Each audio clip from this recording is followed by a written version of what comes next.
go. You know, I was actually watching, like, there are these videos of, like, Chinese people, like, they'll be, like, using the fucking teacups, and they'll be, like, covering, removing it, and then, like, they'll be like, oh, sure, and then they'll just, like, shatter into, like, a gazillion pieces. And I'll be like, oh, sure. And then, like, they'll, like, tap it, and, like, you'll see, like, the stream, and, like, basically they're trying to get, like, high-quality teacups. Mm-hmm. Or not teacups, the what do you call those fucking these things? Coffee? No, but like to serve it. Pots. Okay. Yeah, like teapots. Like they're trying to get like really high quality teapots. So like and like the best way is like by putting the finger, because like when you let the finger in, then like it like the stream just like starts flowing. But they'll be like, oh sure. Oh, and like yeah, you don't have to do the voice. Anyways, welcome to Mansplained. Hosted by me, Minty, and... Me, and... And I am an international relations major. This is our first episode. Welcome. This is basically led by me and only me. And she's only going to be listening to whatever rants I have. She's a straight person. I mean, the straight man. But, you know, we want to be inclusive here. For sure. Anyways. So, yeah. So, like, I shattered a gazillion pieces, right? Let's start by reading a couple stories. How have you been lately, by the way? I've been okay. Yeah? Can't complain. Yeah? Work. Alright. How's medicine? What's the worst procedure you've done this month? I'm not doing any procedures. You told me that, like, you removed... What was it, like a tripod of the guy's asshole? Tripod? Yeah, but that was like... Yeah, tell me more about that. That was like during my emergency medicine rotation. But, yeah. Don't just me. God, was it like, at least was it like black? Was it gray? What color was it? It was like a...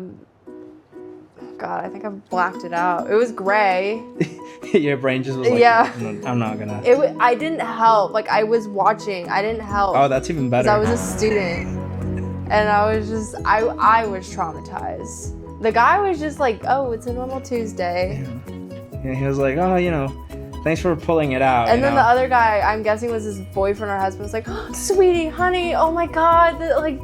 And they were just, he was more embarrassed than the guy. He was like, I'm sorry, doctor. I don't know how that got in there. Oh my God. I'm sorry. My friend and I were filming a video and he just slipped. No, the guy was like, you must see this all the time. And I was like, no. it's like, oh, sorry. It's like, why am I even apologizing? This is you guys' job. This is like, not at all. This is like your bread and butter. It's so funny because you see these crazy things and you just have to have like either no reaction or just act like it's totally normal. And yeah, no, but work right now is like just boring stuff. I'm working at the school. Okay. And having no social life, which is fun for me. Yeah.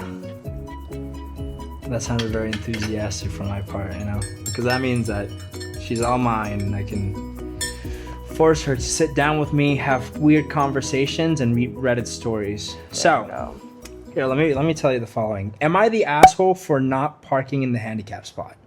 So I placed a mobile order for Dunkin' this morning. It was for a sausage, egg, and cheese bagel, a coffee, and hash browns. I waited in the drive-thru line for about 10 minutes as it was busy. When I got to the window, my order still wasn't ready. The guy there asked me to park in the handicap spot and they would bring it out. I am not handicapped. Normally, I wouldn't mind parking and waiting a couple of minutes. Fine, but not in the handicap spot.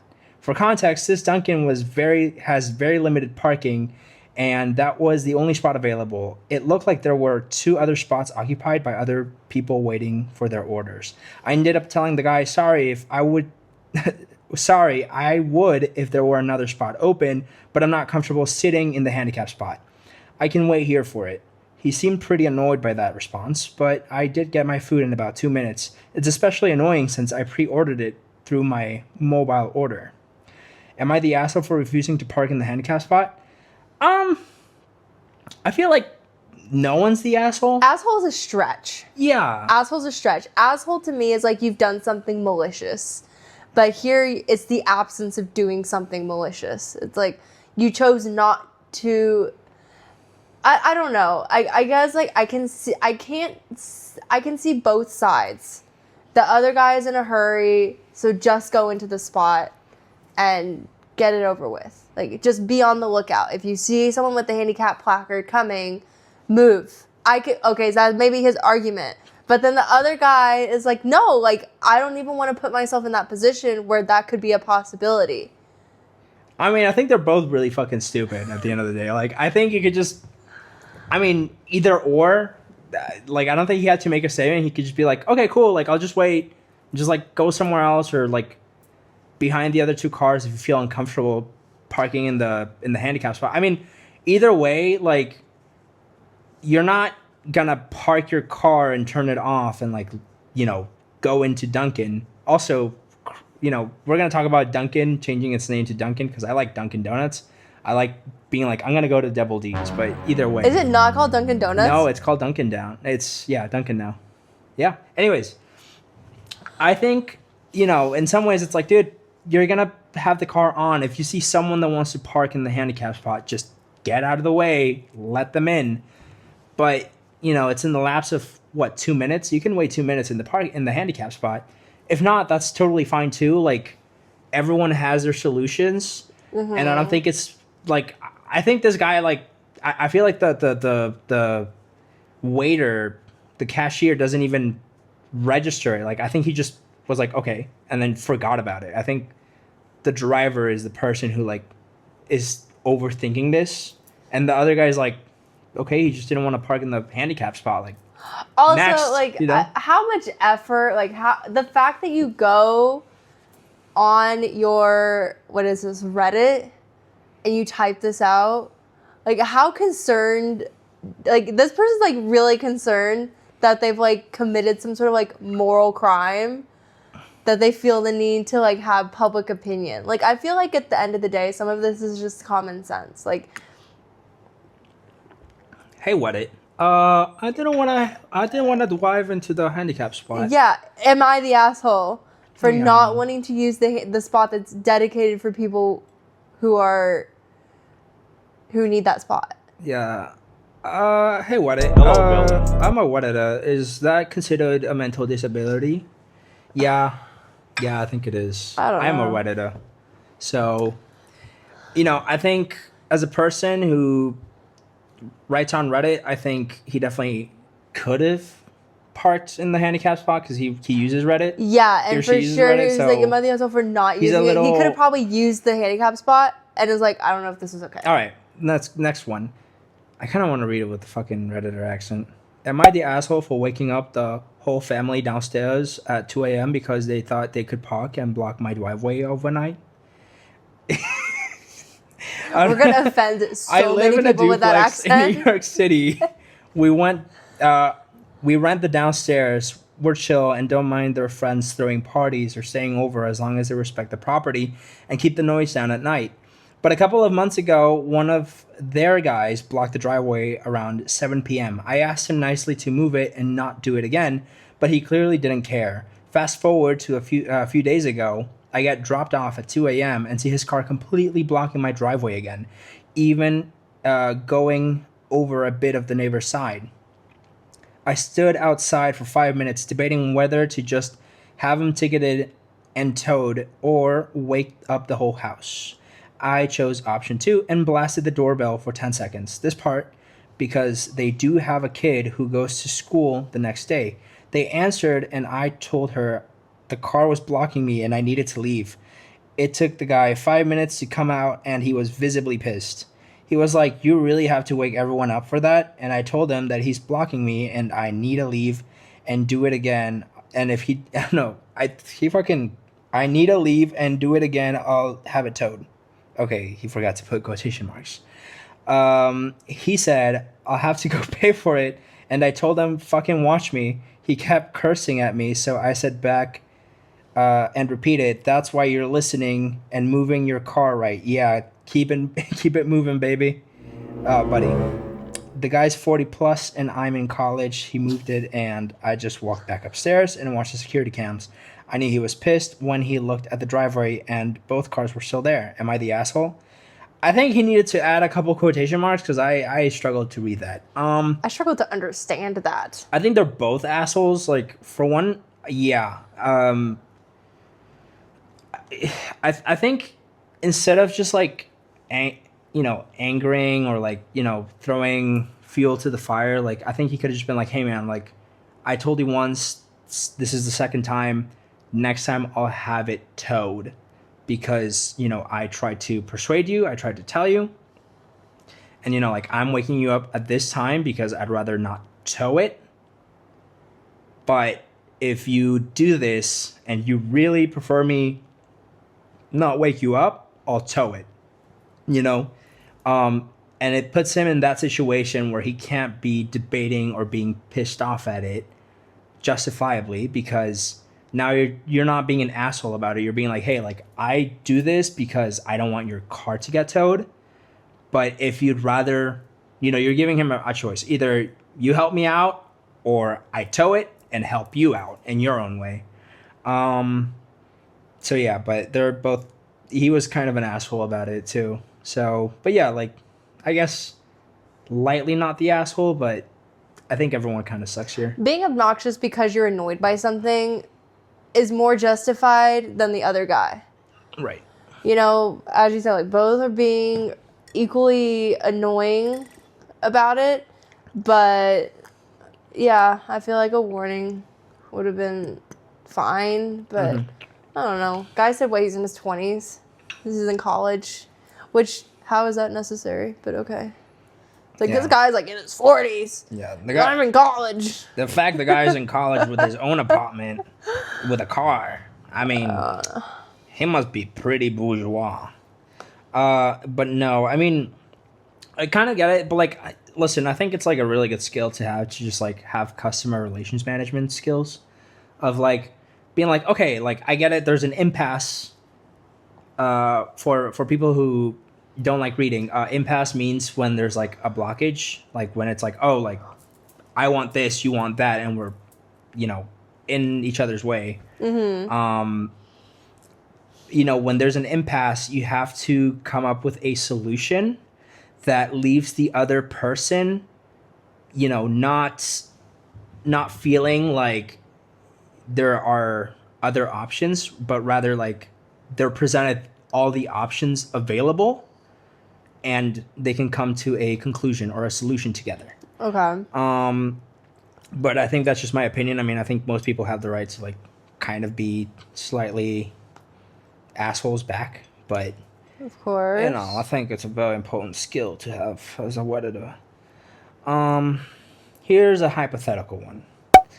Would I be the asshole if I told my nephew his father is the reason it looks like I got him nothing for his birthday? My 38 female nephew, that would be niece. What? Oh no, the guy. The guy's 38 female. Okay, the guy is 38 female? Yeah, I'm not used to reading Reddit. My 38 female nephew turned 16 today. Months ago, I asked my brother, 39 male, if I could get my nephew concert tickets for his birthday. He approved, said yes. His mother only sees him once a month, and he sometimes doesn't even go. She doesn't have custody, so I didn't bother asking her. I got tickets for a band my nephew likes after I got the approval. Since it was his first concert, I wanted to be special and bought really good seats. Tickets cost $500. I got these tickets back during spring break. The concert was going to be in July. Anyways, about a month ago, my mom tells me my nephew is going on vacation with his mother for 2 weeks during the time of the concert, and my brother approved him going away with her. He will be gone for 2 weeks with my mother, which has never happened before. I think it's a good thing he will spend time with his mom. But, not my mother, with his mother. I'm stupid. But my brother approved me taking him to the concert before his mom even asked about taking him on vacation. The system will not let me resell the tickets. I didn't get the insurance because I didn't think I need it. And now I'm out $500 because I can't resell and I don't want to go to this concert. It's a band my nephew likes, not me. Also, I'm not made of money, so I haven't been able to get my nephew anything else for his birthday. I simply can't afford it now. I always go out all for my nephew when I see him today and only hand him a little cash. I know he's going to be disappointed. would I be the asshole if I told him that about the concert situation, I don't want him to get upset, but I also want him to know I do care about his birthday, but his dad fucked me over this. How old's the nephew? 16. Or, yeah, he's going to turn 16. You explain it to the nephew. Yeah. Like, you tell the nephew, and then, because it's not like you're trying to, like, save yourself or save face. It's because it sounds like that's how your nephew realizes, that's how you're showing you care about his birthday. You're giving it importance. So he's old enough at this point to be able to understand something like that. I think the father of the nephew, so I'm guessing this person's brother, is she asking if the brother's the asshole or she's no, the if she would be an asshole if she told her nephew, like, I can't get it because of your father. Okay, well, the way you worded that was like a little petty. Yeah. But like, I think it's the truth. I think what matters most, it's how you deliver the news. You can be like, hey, buddy, like, I bought you concert tickets for this band. I told your father ahead of time, before we thought that, like, we could do it. And I can't resell them or I can't refund them. And I'm really sorry, but, like, I don't have much money left. And I can only give you this amount of cash. But, like, do know that I did have a birthday gift for you, and it was for a band that you really like. And, I mean, whatever seems right. Like, I could maybe... I think she could also come up with a solution with, like, his mom, her nephew's mom. Be like, hey, like... Oh, actually, there's an edit. Hold on. Edit to add. His mom is taking him out of state with her new husband, so I can't give the tickets to them because they won't. That's what I was thinking. They won't be in state to attend. Also, the reason this hit ahead recently is because I was told he might need to go to summer school and wouldn't be able to go with his mom, and I could take him to the concert. We found out 2 days ago he doesn't need to go to summer school. I will take that as a blessing. I never wanted that for him, and I haven't had a chance to talk to my brother about it since we found that out. I think the brother should, if he knew about the plan about the concert ahead of time and still allowed the nephew's mother to do this, I think he should refund her for those tickets.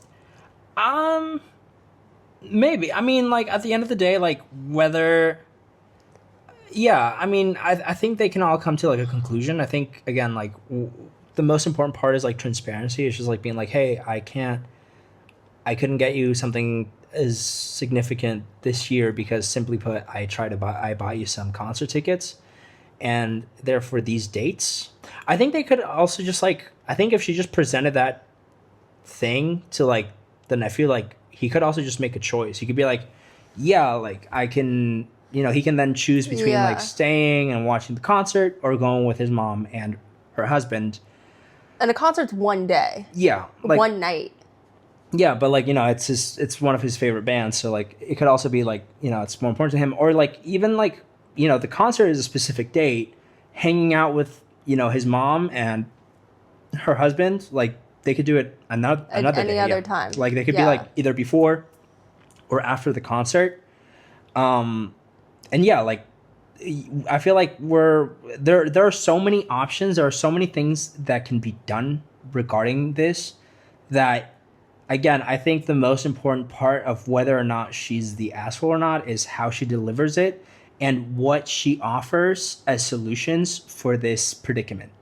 And then based off of the solutions that are offered, and, like, the reactions, and that can kind of, be that. But I feel like we're giving up on the many options that are available because, like, we also don't have enough context. We don't really know. Yeah, like, for sure. How the connection, but do you think, because it sounds like she came up with this before any other plans were made, right? Yeah.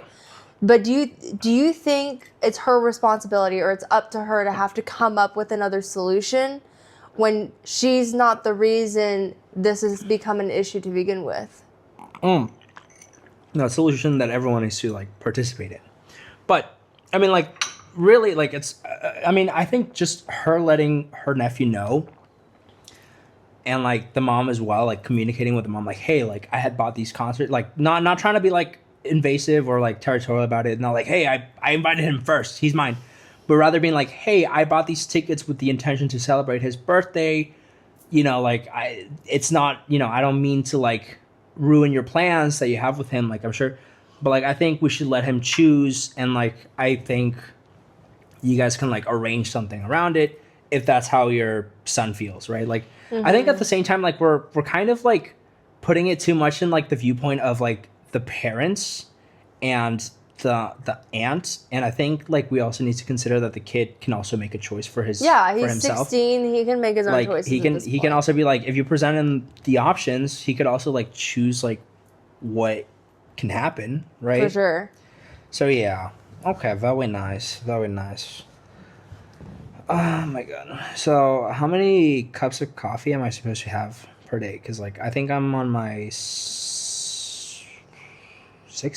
But they say it depends on like the caffeine content. Okay, what if it's like half caffeinated, half uncaffeinated? I have never heard of like like low caffeinated coffee.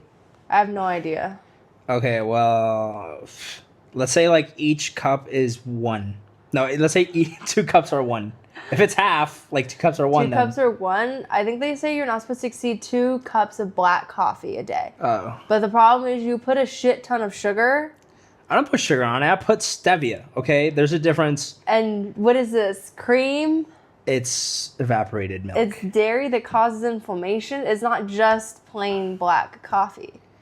You know, if you were just having plain black coffee, I would say, okay, like, go ham. I'm a but, little offended. You asked the question. You asked me, you know, I think that this whole thing of like lacking toes, like I just really don't understand that thing. Like the lactose intolerant, like you don't tolerate people without any toes. You're like, also lactose intolerant. Okay? I'm not lactose intolerant. Yeah, okay, I love people. Mr. Bubble Guts over there. Bubble what? Bubble Guts. Bubble guts. I hear the sounds your stomach makes when you eat pizza and eat cheese and have milk. Okay, but that's because Daddy stuffs himself. That's disgusting. Okay, well, you know, fuck this. I'm gonna go cry in my room now and read this story. Oh wait, no, this is the one that I read. Do you want me to read one? Yeah. Okay. Yeah, because I have the reading skills of like a 5-year-old. Same. All right. Okay. Am I the asshole requiring brother-in-law's family to vacate the primary bedroom when my family visits our vacation home? I'm a 36 female. Parents and I own a property in a tier 1 Asian city that has been in our family for now 3 generations. My parents were considering selling it a while back, but I bought them out, and though I paid lower than market price, my parents were happy with the deal, and they still have a place to stay when they go back. Usually the property is rented out, but my husband's younger brother fell on hard times and we offered them temporarily to stay at the property rent-free so they can save up. They've been there for the past 2 years. Whenever we've gone back to visit, usually once a year for 2 weeks, I've had to specifically request that they temporarily vacate the primary bedroom. So not the house, just the bedroom. They hemmed and hawed the first time until my husband, 38 male, reminded them that we were doing them a favor. This year we are not going back, but my parents are. I gave them a half-year heads up on the dates my parents were going, and all seemed fine. Last week I got a call from my parents saying they were staying in a hotel. Apparently they arrived, and my brother and sister-in-law said they were hosting friends, and the only space available was the home office with a pull-out couch. My parents are in their 70s, and I did not want to fight them after a long flight, and also did not want to antagonize my relationship with my in-laws, so decided to move to a hotel. I was furious typing this. I'm still furious. I told my husband that he should be the one to handle this because no one would like the way I would handle it. My husband basically told his brother that he's done and he needed to move out immediately. My brother and sister-in-law texted me, left me voice notes calling me a bunch of names. In-laws have called me begging me to reconsider and giving them grace. Frankly, I don't really care what happens to my brother and sister-in-law anymore. I haven't responded to any messages and I'm just letting my husband handle it. Yeah, absolutely not. Is she the asshole? No, not at all. The in-laws. Yeah. For sure. 100%. This is a no-brainer. Don't even know why you needed to ask Reddit. Yeah, did you write the story, by the way? Is this Asian family of 3 generations? 36 female? You think that's me? Tier 1 Asian city. What does that even mean? Yeah. Family for now 3 generations. So, like, you know. Are you having problems at home? I'm sorry. Yeah, I obviously aged 7 years and have a husband that you don't know about. Yeah. no, like this one's such a no-brainer. Am I the asshole? No. Move on. Yeah. Like when the moment I found out that the parents or that the in-laws were having a party and being like, oh, you can have that. I was just like the first thing that came to mind. I was like, absolutely not. You're done. Like, And they knew the parents half a year early. They invited those friends. I never make plans with friends half a year in advance. yeah. So there is no way that they made those party plans before they knew the parents were coming. Yeah, like again, you had. I think for one part, I think I would have just set like a reminder. I would have been like, hey, like, just letting you know, next week my parents are coming. Please have the premises evacuated by then. But she didn't even say like you can't have a party. She just said No, yeah. they need the main bedroom. Yeah, I mean, but like I think she wants, from what I'm gathering, like she just kind of wanted like the house for her parents. Oh, okay. Like at least that's how I felt like it, because I was like, why would I feel like I wouldn't share my family house. Like if my parents were to come here, I wouldn't have like someone else that isn't considered family to stay there, right? Because at the end of the day, it's like her and her parents' house. Yeah. Right? And it's like they're living there for free. Yeah. Yeah, they were living there for free because again, like she was like, yeah, I have like a house to myself. And it's been it's her parents, so it's their generation house, right? So they used to live there and couldn't because they had what did the parents, they couldn't afford it or something? Yeah. So like they want to return to their home. Like even that's even more heartbreaking. The fact they wanted to return to their home where they grew up, where their parents grew up, and they had to go to a fucking hotel. Like no. Yeah. This makes me so upset. Okay. You're done. Am I the asshole? My mother-in-law is dating my husband? Oh yeah. Okay. That is. You can tell I did not choose these stories. It's like the Redditor, like okay. Brazzers. It's short, so this should be an easy answer. Yeah. My mother-in-law drove 5 hours because she said she wanted to spend the weekend with our baby to give my husband and time to go out on her first date since she was born. Okay, that's sweet. But she's been here 24 hours, and so far she has gone to the movies, bowling, and lunch with my husband while I've been home alone with our baby. Did she mean so I could go on a date with my husband or so she could? To be fair, I'm really glad she's getting to spend time with her son, but she leaves in a few hours and has barely seen our baby and they're still gone. Okay, so this is her mother. Yeah. No, her mother-in-law. this is his mother. Yeah. And her husband. This is very normal. Yeah. She's very normal. Jealous. This is very normal because I know, like, for a fact, mothers and their sons, that is an unbreakable bond. So I wouldn't call it dating her husband either. Like, they're hanging out. I thought she meant, like, there was, like, an incest thing happening. And she was like, we need you to get out for 24 hours. We have the place to ourselves. No. This is innocent. This woman is crazy. It would only be dating under two conditions. One, if it was, like, stepmother. Yeah. Or the second one, if it's they her were in mother. Alabama. What? Yeah, Oh. or if it's her mother and her husband, like not related. Yeah, but not his mother-in-law. Yeah, this is harmless. Are you an asshole? Wait, I don't understand. Am I the asshole? No, am I overreacting? Oh, am I overreacting? Yes. Yeah. Yeah. You're definitely overreacting. She's a little jealous. She's now, like, if she's there for a week and she's still not hanging out with the baby and you. Yeah, of course. Then I'd be like, fuck off. But like, 24 hours. No, but it's yeah. And they're doing like movies, bowling, lunch, and she's home alone with the baby. That must suck, though. Imagine you're the one who's having to stay home with the baby. You want to go out. You want to be with your husband. I get it, but why don't you just offer to like bring the stroller and like just like get the stroller and like walk around with them and like do. Or send the baby off with them, and you get some alone time. Most mothers just want peace. That's gonna leave a lot of people like with their eyebrows raised. It's like no. This is my mother. We're raising this baby together. Yeah. No. I think the four of them, including the baby, can have fun. Yeah, totally. Because it's like the husband and wife are spending time together. The grandma is spending time with her son and also her grandson or granddaughter, right? But she's not. Yeah, it's and that's just what I mean. the son.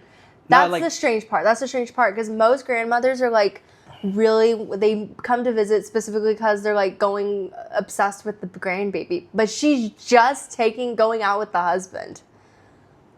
And it's this woman who's writing this who says she's just at home with the baby. Like the two of them are going bowling, lunch, and all this movies. And this woman, the wife, is the one who's just at home with the baby. So that like she's not even coming to visit the baby. Yeah. It's strange. That is weird. But it sounds like she hasn't said anything and she hasn't overreacted in real life. So what I would say is, voice your concerns to your husband, not to the mother-in-law because, she's not, I'm sure she's not doing it for malicious purposes. And just say, hey, honey. Yeah, just like bring the baby. Yeah, let's all go out. Like, what would you say about that? Yeah. Like, I'm feeling a little neglected because, I want to be with you, and we haven't spent time together since the baby's been born. The romance is dying. Hello? Hi, how are you? Fucking with you. Okay, no, wait. What is this? Oh, yeah. Yeah, this one's good. You just, handed me a picture of a woman. She's single? I hope so. Okay. Am I overreacting for ending a friendship with my friend who said I was dressing slutty to seduce her boyfriend? Oh my god. Okay. Last weekend, I went to play tennis with 3 friends, 2 girls, and one of the girls' boyfriends.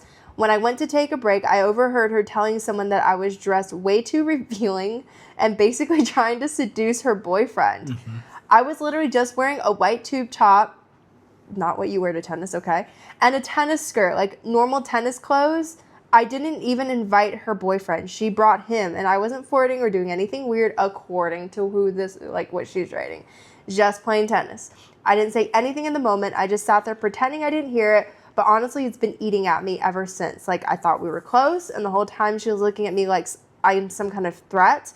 I don't know. I just don't think I can go back to being normal with her after that. Am I overreacting? Okay. We'll put the photo up for reference so everyone can see what we're looking at too. But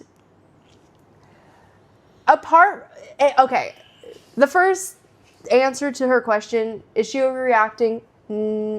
Yeah, I don't know. No, I don't think she's overreacting. Is wearing a tube top to playing a sport? Yeah, she's not showing her titties, so I can't really tell if she's But regardless, your boyfriend has, did the boyfriend say something? Your friend? Look at him bounce. Yeah, look how, whoa. Why don't you dress like that? No, it just seems like she thought, the friend invented things in her head. Because you're dressed like that. I agree, the tennis skirt is normal. Most tennis skirts have, little shorts underneath, so obviously it's not going to show anything. Man, this is a weird-ass Lululemon ripoff logo. I think I wouldn't dress like that to tennis. With my hair down, a white tube top. What brand is that? That doesn't look like Lululemon. It has a P. I don't know brands. Player? I shop secondhand. Yeah, I don't shop at all. I've had this shirt for 2 years, 3 years now. Risen with the tism.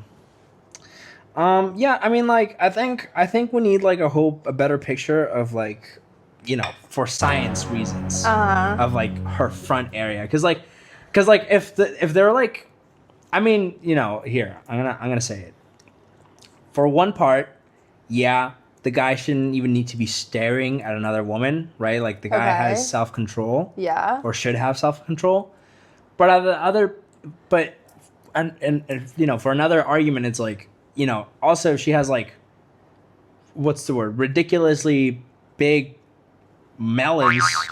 Why would he wear a tube top? But yeah, I think first of all, you can wear whatever the fuck you want. Right. Regardless of what you're trying. Here's the thing. If she is trying to seduce, obviously that's bad. But I think this friend of hers with the boyfriend is getting upset at the wrong person.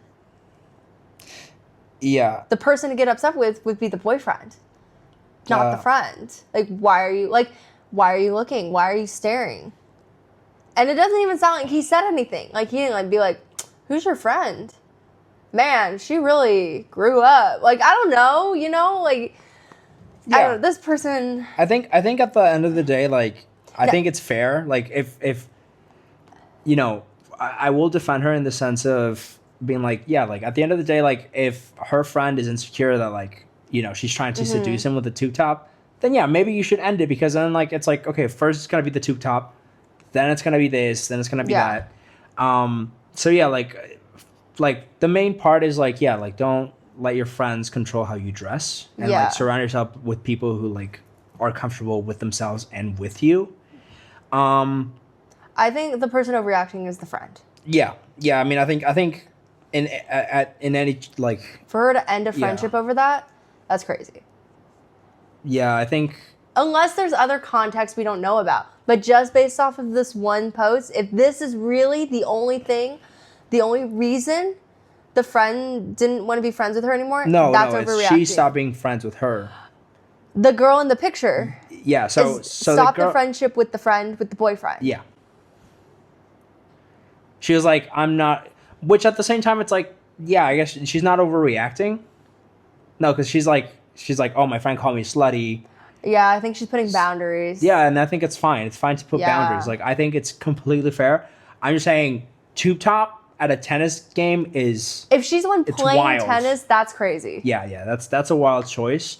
But at the same time, it's like, yeah, like, you know, also the guy's choice to like stare or not to stare or not like, to stare, and that's also their choice. But they're putting, once again, they're putting the blame on the woman instead of being like, your man should not have wandering eyes. Yeah. You know, instead of focusing on that. But again, even someone as part of like the itty bitty titty committee, I would not wear a tube top to any athletic event.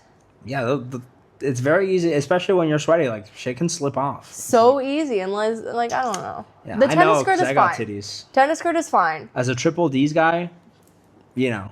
Yeah. I know. I can tell. I know what kind of... Yeah, we know. We got to get you fitted for a bra later today. Yeah. Thank you. I really fucking need that. Because, oh my God, my... you know when, like, you get, like, under titty sweat? No. Oh, well... I guess you haven't reached that under boob sweat? Yeah, no. Under boob, yeah. No, I've never had the privilege. Well, let me just tell you, not fun. Okay? I get chafing. Yeah, that's normal. But not from that's like for everyone. Having massive flappers. Yeah. Bazongas. It's part of the deal, you know? Like, you know, being able to lift casually, you know, 225 pounds for each rep, you know. You know, I'm sure there's some woman who's watching this or who's out there who's looking for someone. Hey, what it? Am I... Hey, what it? I'm a young 26-year-old male seeking 20 plus year old female who wants big titty man. I can lift over 225 pounds and I got big bazongas. Yeah. I would not wear a tube top. Even right now, like I can follow either. If you wanted me to wear a titty top or what? A tube top. Sorry, a tube top. Yeah. A tube top? Yeah. No, I wouldn't. Fucking the chat on Reddit just like put a bunch of GIFs and I'm just like, you're a guy, right? Yeah. So imagine you putting on like Speedo shorts. Dude, I do that all the time. Dude, I fucking... Oh my God, wait. You know about Stuart? He's my fucking... Like, I have this fucking... For people who don't know Stuart, he is this... No one knows Stuart. Male... Like... And it's this, like, rat. It's, like, this rat head with googly eyes. It looks like a perverted ratatouille. Yeah. It's, like, his name is Stuart for Stuart. But he looks like something you would make in, like... a third grade arts and craft project. Dude, that's what makes it even better. Like, it doesn't, like, one of his eyes is, like, crooked. Yeah. That's my shit. He looks like he's been run over a few times. Yeah, that's kind of what awaits you. That's what you were going for? Yeah, I'm trying to let the lasses know. You know, they're like they can kind of like know. You know how like people will wear masks that like represent their inner animal. Stuart is my inner animal, but like for my donkeys. Oh wow. Yeah. Um. So let's go into the next segment for politics for dummies, which is basically like just quick notice. I was looking at the news recently. The Strait of Hormuz is being closed again for like the umpth time, which basically means that oil prices are going to go up, which in other words means that we should probably start investing in public transportation, such as like buses and metros and subways and all the stuff that like California used to have until what, the 1990s. That's when they removed like all those lines, like all the Oh, out subway of lines. like the trolleys. Yeah, the trolleys, Yeah. dude. We need trolleys In San Francisco. Bring them back. Well, yeah. I mean, You bring them back, and me? Yeah, you. Man, I don't You know. got to bring them I back. have that much power. You're the one who's into politics. Why don't you like run for something? Fuck no. Skelly. No one's gonna listen to Too me. many winkly hands. Like on the corner with a sign, a small Asian looking for people who support public transportation. Yeah, you should. Dude, I don't want to shake hands with wrinkly people. Man, like That's scary. You're talking about. I am terrified of riding the bus. Okay, well that I don't Learning know. how to ride the bus and getting on the bus seems terrifying to me. That sounds like a classist issue. They start driving while you're getting on the bus. They don't even wait for you to sit down. They just start going with your leg half hanging out of the bus. That seems like a safety issue. All right, I will say, for those who are listening or that know, we live in Mexico currently, and yeah, I will say like the buses here are much wilder. Like the amounts of time the amount of buses that end up crashing in highways and streets daily is very scary. It's very concerning because it's like 2-3 buses per day that like end up crashing in some way. Like, I would say like, yeah, once a week when I was working in the hospital during my intern year, we got a lot of, they have this, at least in the hospital where I was working, they had Code Orange, which was basically when you had so many patients come in at once that you didn't have enough materials to treat everyone in the appropriate way. So you call Code Orange, where basically any and all doctors available come to the ER and help out. And the 2 Code Oranges we had were both related to bus accidents. Yeah. So... yeah, that's fucked. Yeah. No, people they're driving here like they drive here like animals. But I've seen them like expanding the metro. Oh yeah, no, that's good. Like the thing is like they drive like crazy because there's so many people that need public transportation that like they'll just like rush like over and over. Like they'll be as fast as they can and try to get as many people as they can. Because there's just the number of people that need a bus ride is just so big, and we don't have enough buses for these people that it's just like it's overwhelming. So I was talking to this Uber driver who, when you live in a small town, like you get the same Uber driver like multiple times. I've never got the same Uber driver. Dude, there's this guy. Oh my god, I love him. His name is Daniel, and he's like Colombian, but like I have his number. Was it the same one where you had his wife also took you? Oh yeah. And he was like, "Oh my god, I remember." Dude, they're divorced. You with that Asian girl, and I was like, "Yeah, that's my." That was Yeah. the first time we saw them when I had like heat exhaustion. I was like passing out in the back. Yeah. I was like, yeah, it's okay, officer. She's They're not the one. divorced. Yeah, they divorced a while ago, like a year ago. Yeah, because like, I'm sorry, Daniel. Well, he doesn't even speak English, so like, I'm cool. Sorry to Daniel out there. But basically, he was telling me like, yeah, I went to Colombia like for Christmas and New Year's, and then like I come back, and what's this? My wife wants a divorce, and she's seeing another guy. And I was like, Drama. yeah, I was like, oh shit, like, because he was like, yeah, like once we got divorced, like she was already seeing this person who like they already had like a connection, and she moved in with him and everything. I was like, yikes. Wow. Yeah, they have like a daughter, and he was working at a restaurant downtown, but now he's an Uber driver full time, and the thing is like the guy is like pretty savvy, like he's renting like another car for other Uber drivers. Because Okay. again, we lack public transportation, so like Uber is actually a thriving business here. Yeah, super thriving. And Didi. I've never. Well, Didi only accepts cash. Really? For me, they don't like my credit card because it's racist. Oh, well, I remember I haven't gotten Didi in a while, but like I remember like they wanted me to get a Didi credit card. Yeah, the Plata card. Yeah, and I was like, Yeah. I don't fucking want another credit card. Yeah. Like, I have no bad like credit card history. Like I have actually really good credit history or credit score, but it's like why get myself more credit cards and like risk losing my credibility? Yeah, basically. Over some fucking rides app. Like no, I'm just I gonna never get understand like these places or these establishments or these stores who just have like get our credit card and people just blindly like I remember hearing this crazy story. It was for a store in the US. I don't think it exists anymore. I don't remember what it's called. But it was a store made for maternity and plus sized women. And basically the concept, or not the concept, but like their thing was you would go there, buy clothes, and in the line, they would, you know, how all the people are required to ask you, hey, we have a credit card to sign up for it. Their incentive to get people to sign up for the credit card is they would give them a Snickers bar. No, like for plus sized women. Yeah. like hey, come sign the fucking like just waving the fucking Snicker like, bar. You in want front a of them, credit card? We'll give you a Snickers bar. Smell the chocolate. You like it, don't you? Like, Isn't that fucked up? Yeah, but that's amazing. That's goated. And like I get it. Like I used to work at TJ Maxx, and they always told us you have to hear no twice. That was always the rule. So you had to ask them at the beginning of shopping, like, thank you for shopping. Like, we have a credit card. Or, like, try saying that to like the court. It's like, officer, your honor. She said no once.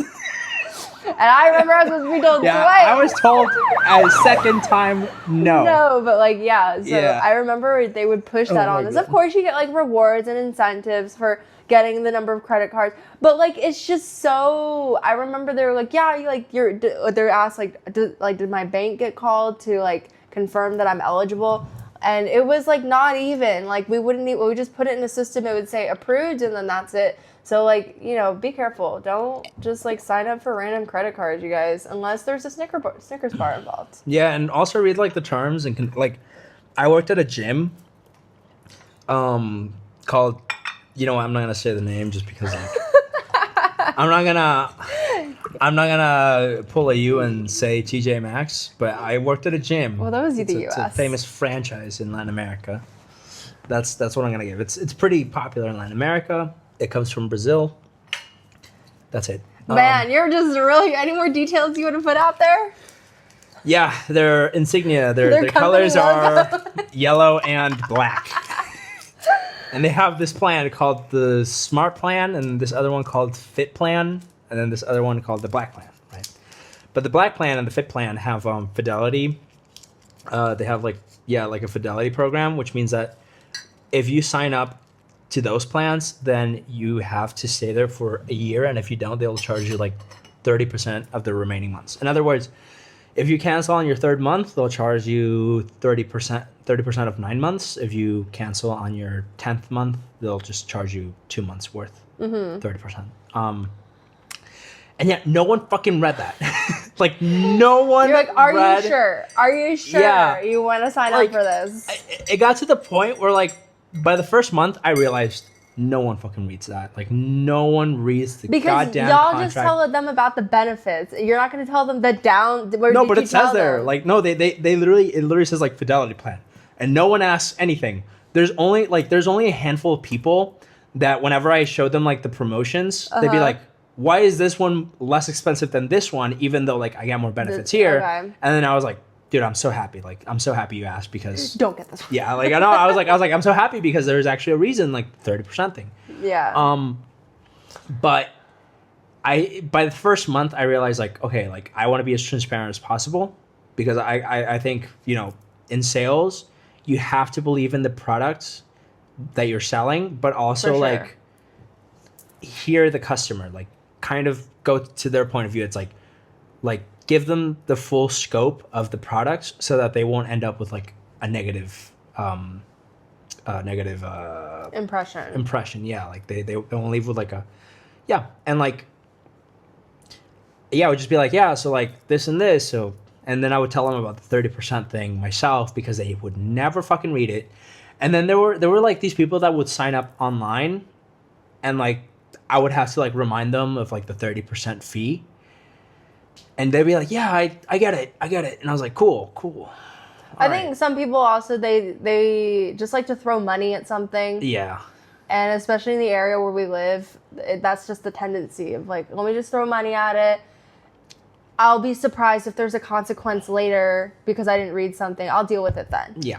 So also saying in politics and economy, don't buy a payment plan. Don't ever choose a fucking payment plan unless it's something that is worth your time. Like if you're gonna have a payment plan, do it for like a refrigerator or a washing machine or even a car.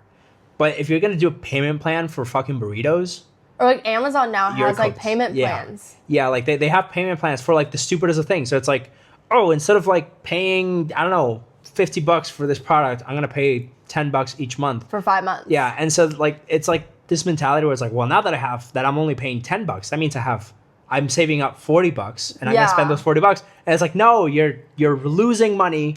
You're buying more products. Like if you can pay it in full, pay it in full. I know it's gonna hurt. It's gonna hurt your feelings. You're gonna feel broke, which we all are. But at the end of the day, it lets you know what you can buy and what you can't buy. And it makes you make better choices. Your decisions are gonna be more calculated and even better. For you, listener. And fuck, I forgot what I was gonna talk about. I just wanted to go on a rant. Yeah, it sounds like it. Like just hearing yourself talk. Yeah, but like, have you seen that? Like, there's like a whole crisis in the U.S. and like even here in Mexico, of people doing payment plans for like small things. I see it for everything now. It's yeah, and you have to be super careful too because this is probably the most boring topic. I don't think anyone wants to hear this, but it's good information. That they'll always, of course, because these companies are trying to get as much money as possible. Oh, hot take. Always put hot take. The percentage interest in the tiniest of print. Like you can pay $10 now, $20 later, whatever, but it's like 2.3% interest added for every month that you don't, blah, blah, blah, blah. And it's like, you didn't know that? You're telling me companies want to take my money? No. Okay, yes. That's not the hot take. The hot take is that it's because sometimes, for example, for my school, for college. No, I know like the fine print. Yeah, of course, like the 30%. They'll like have like added, but like interest rates. Some people confuse it with because it's more common where you buy an item, for example, like you get a refrigerator. They don't always do the interest thing. Yeah, they do just the flat fee. You are paying $300 whether you do it divided up or not. So people just always assume it's like that instead of like calculating it themselves. It's like the same thing. I don't know if you've seen this thing, scam in the US with a lot of like restaurants with tipping is like a lot of times they have like automated tipping, right? So like you get your bill and they'll ask you like how much percent, 5%, 10%, 15%, whatever. But people don't know how to calculate percentages. And so they'll say 15% and it's not 15%. Yeah, it's a little over, it's more. And people just, like, guys, just come on. Yeah, it's... Calculate it yourself. So my thing is I always do custom tip. So I will always calculate it myself and do actual 10 whatever percent and then add it on. Yeah. I don't do their pre-arranged one. Yeah, in other words, just read the fine print, for fuck's sake. Just don't, I know that most people don't like reading. Actually, there's a statistic saying that I think over 50% of all Americans, and like I'm pretty sure that number is way higher here, but over 50% of all Americans have a 6th graders or below 6th graders reading comprehension. Yeah. Like that's really fucking bad. And that's really concerning because these people have money and they have wallets, and if they don't know how to read, everyone's getting dragged down. I believe it. Anyways, I like whiting stowies, so I'm gonna read you a story. What do you think? Yeah, let's do it. Yeah, okay. Just to like end things on like, actually, it's not a good note. It has to do with this whole like reading things. Wow, depressing our listeners from Yeah, episode one. read the contract is very important, and it has something to do with like the story. Here's a story about contracts. Yeah. How exciting. He was like, check please, and he gave him $20. All right. There once was a man who ran a flower shop in a small town in Norway. The man was convinced that his business would bloom any day. He could only sell flowers during summer since they'd only bloom then. Oh, that it would boom, not bloom. Damn. Wow. However, that didn't discourage him from running his business every year. The whole town would come and buy his flowers once or twice during summer. He'd sell around 1,000 flowers per summer, yet his profits never seemed to be enough to ease his debts. The man had a wife and 4 children. His wife stayed home and took good care of their children. No need for nannies or maids to cook and clean. The man's children were too young to work. Their hands were too soft and weak to plough the flower fields, so he considered a few budget cuts. Instead of fresh fruits and vegetables, they'd eat grass and mushrooms from their garden. They were greens, after all. Instead of thrice, meals would now be twice a day. His wife would pick up her weight and find a job. She could limit her home activities to necessary things like cooking and putting the children to bed. The kids were getting older. They needed to learn how to clean for themselves and walk to school alone too. That winter, the man made a sum of all his expenses and subtracted them from his profits that year. 3,911, he said after counting. My debt was 676 last year. He had finally made a profit. A surplus, the man exclaimed. My debt is reduced by 15 euros. He cheered and danced in his study, holding the numbers high above him. The man's victory was small but essential. His wife, on the other hand, wouldn't be as thrilled about it. He knew that too. He decided to keep the numbers to himself so his family wouldn't try and discourage him. He folded the papers and buried them under the cushion of his recliner. I need to hold out a little longer, he thought. This summer, the man sold about 200 flowers less than last year, earning him less money, a deficit. The man was certain his debts would shrink in no time. How could this happen? Who was it to blame? The man discovered that an elderly man, his uncle, had died during spring. He had lost a customer. After 4 years of eating from their backyard, the man's wife and children left him. They no longer shared his entrepreneurial vision. Alone in winter, he counted this year's earning. Running the numbers, he noticed that his debts had substantially improved. It was in the double digits. He no longer needed to feed 5 mouths, reducing his costs by a great margin. He wanted to celebrate, but not alone. The man called his friends over and threw a feast. He bought endless bottles of booze and the finest cheeses he could find. The pain of losing his family was nothing compared to the joy he felt accompanied by his friends. Likewise, the booze simmered his worries. Had he known this life awaited him, he would have divorced long ago. The man and his friends danced and cheered for days. They gathered photo albums and clothes of his family to make a bonfire in the living room. He sang to the flames in celebration, then in melancholy. However, he fixed his smile with another bottle of vodka and went back to cheering a happy tune. The man woke up in his recliner, his head pounding and disoriented. Fines and receipts stacked on a nightstand beside him. His house half burnt. He had no money to repair the damages. Now those receipts mocked him for the failure he was. He had grown bitter about that night, the feast. The bills were tormenting. He ate a pile of oats and raw mushrooms, which looked and tasted dreadful. The man resented his wife. She had started earning good money in Germany while he chewed shit in misery back home. How could she forget his abandonment? That feast. Oh fuck! Wait, hold on. What do you think so far? Actually, you're very quiet. What do you think? Yeah, it's good. I'm trying to get into it because, like, it's very difficult for me to, like, concentrate. I'm not saying that it's boring. Like, I'm trying to, like, I'm staying quiet because I'm trying to, like... Yeah, sticks and stones may break my bones. No, here's something y'all need to, like, be patient with me about. But what? Is, like, cannot describe the pain. Minty was joking about, like, how people don't read these days. But I struggle so much with reading comprehension. and understanding like readings. And so it takes a lot for me to retain. Damn, man. I know there's a man in Norway who has a flower shop. Okay. We'll continue for the readers. How could he forget his abandonment? That feast was meant to make him forget his troubles, but now he couldn't forget. It only added more problems. He was certain his debt wouldn't have gotten out of hand if she hadn't left in the first place. He gulped his last spoonful of oats and washed it down with a glass of liquor. He sat in his study for the rest of the day, since summer was half a year away. He had nothing better to do. The rest of the house was freezing from shattered windows and burnt heaters. He knew his time was being wasted, yet there was nothing else he could do. This sense of impotence could only be alleviated by drinking himself to sleep. The man's body transcended to a warm and dark tunnel.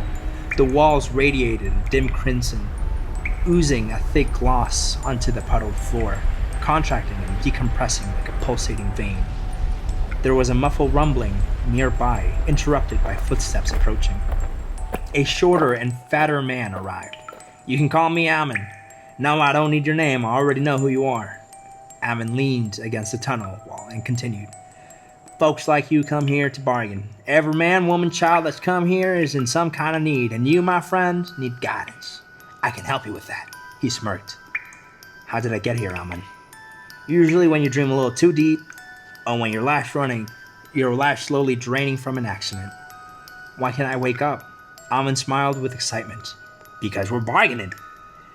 I've got an offer you simply cannot say no to. It's a gift, really, since I'm only asking you one easy favor in return." "What's the gift?" "It's a spell. You can convince anyone to do just about anything. You can convince your friends to help you pay for your bills, convince your wife to come back," he paused. "Or you could even convince your customers to buy more flowers, for example." The man looked into Ammon's eyes with intrigue. "You like that? Then let's shake on it." He reached his hand out. "Sounds good to me." Ammon's smile grew. Wouldn't you like to know the price?" "You said it's an offer I can't say no to, so I'm sure I'll be able to pay whatever you want in return." The man tightly grabbed and shook Ammon's hand.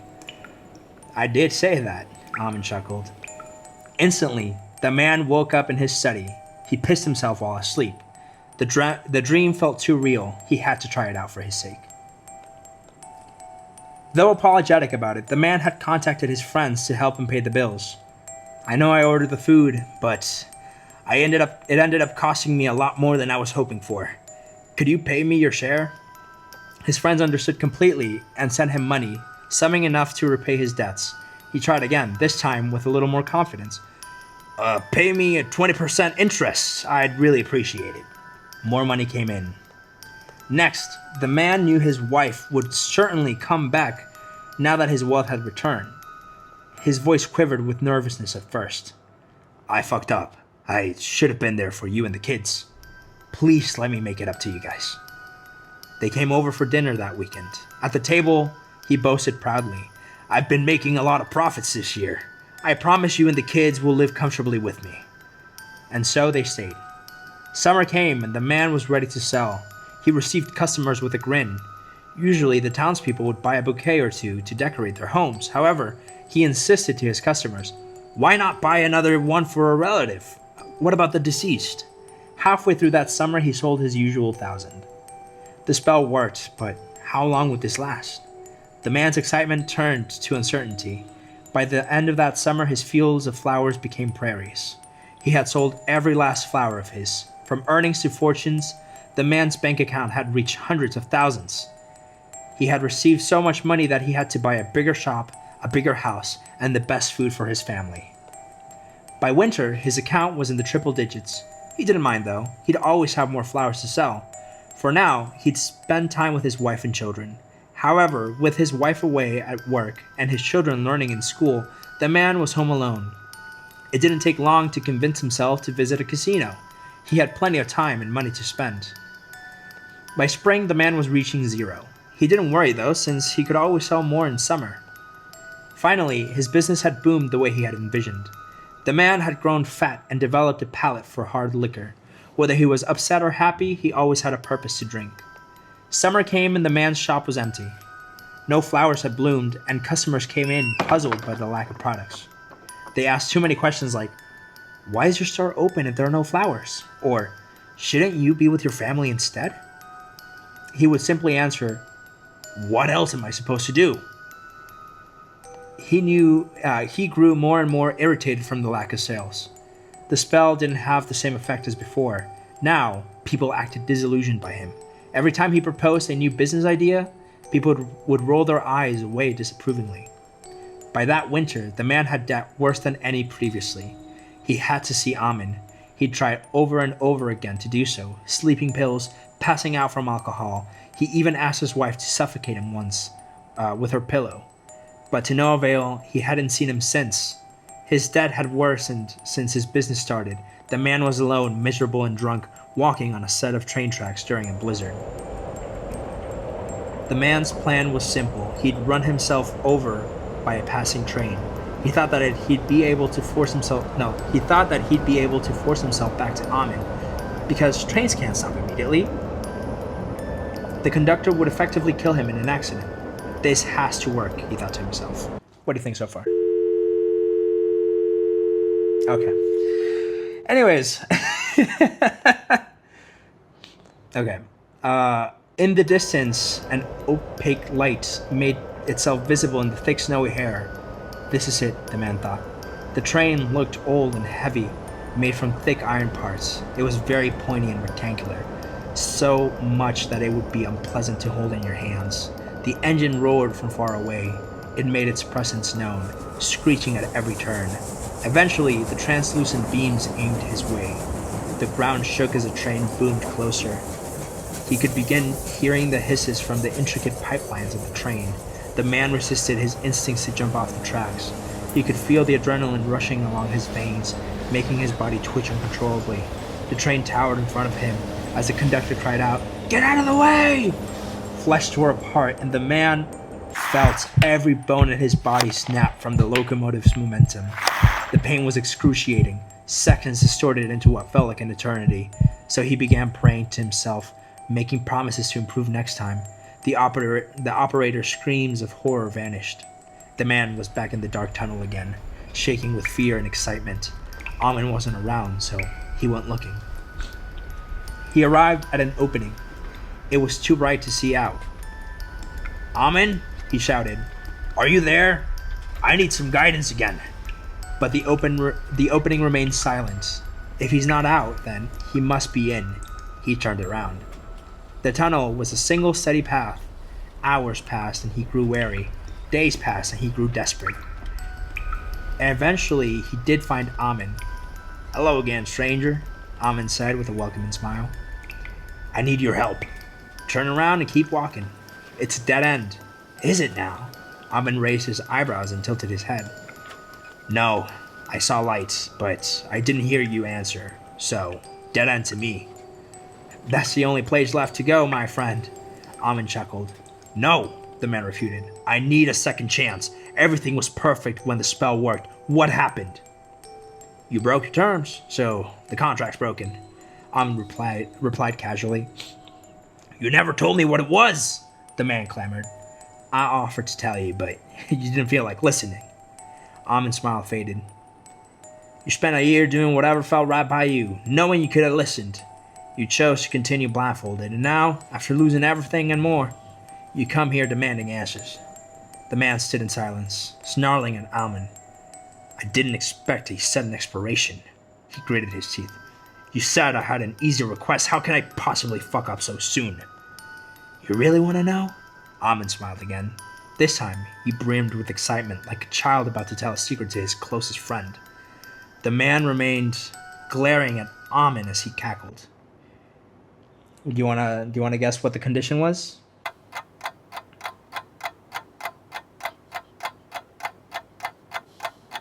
No? What do you mean condition? Like, what was like the term? Like, what was like? He could convince anyone to do basically anything in exchange of. Okay, well, I'll just give you the answer.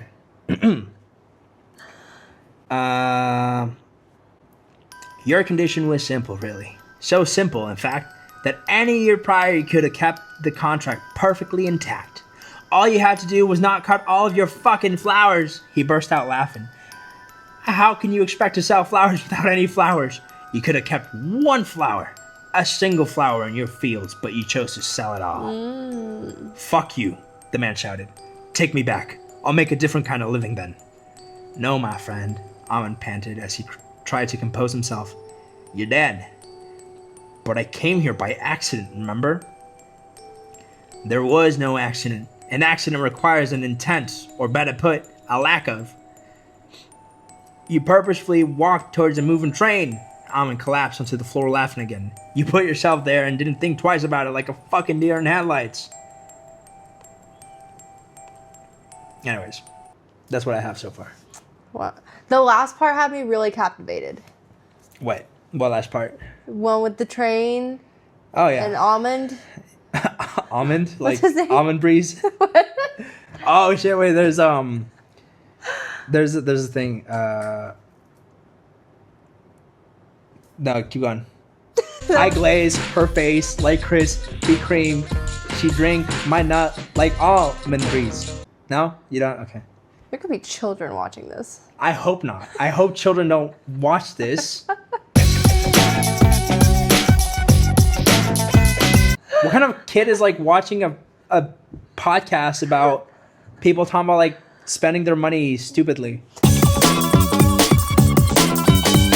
And also hearing this kind of story. It's good. Okay, well. It's captivating. It's interesting. It's not like one I've ever heard before. Yeah, hate me. I understand. No, you know what no one's gonna relate to this, but the part with the train kind of reminded me of the Polar Express. Yeah, kind of. Because like, remember he talks to the hobo who isn't there? Me. And he's a ghost, right? Am I thinking about the right movie? I think oh yeah, the hobo is like this kid that didn't believe, right? And like didn't want to believe. I don't remember what the condition was, but I remember there was like he was talking to a guy on a train and like it was a hobo. He wasn't really there. Yeah, so basically like Amon's supposed to kind of be like the devil. That's what I figured. Like Yeah. I was thinking like the angel of death or Yeah, he's more like the devil where it's like, make me a deal, and that's kind of what it reminded me of too, of like when we're talking about reading terms and conditions, where it's like always read the terms and conditions, man. The guy had the option to like in exchange of what. Like, yeah, I get that. because like in a there's a parallel universe where like with a single flower he could have made a gazillion dollars. He could have been like, it's the last flower in the fields, and like we're auctioning it, and like you guys, like right, like he like that's the beauty of it, right? Like where it's like he can kind of like make a profit out of it, and like just like and also knowing the limits of your power, you can work from there. But like the guy just went blindly in and like fucked it up. Yeah. Yeah, but thank you. But I really need to go pee because if anyone kept track, I drank the whole fucking I drink all my tea too, but a single cup. I drank a whole jar. Okay, like it's you drink 1 cup of chamomile. I drank a whole jar of coffee. We're not the same. Yeah, but hell no. I gotta go pee real hard. Alrighty. But thank you for your time. Thank you for listening and watching the video. For all of you YouTube listeners, thank you. For Spotify, also thank you.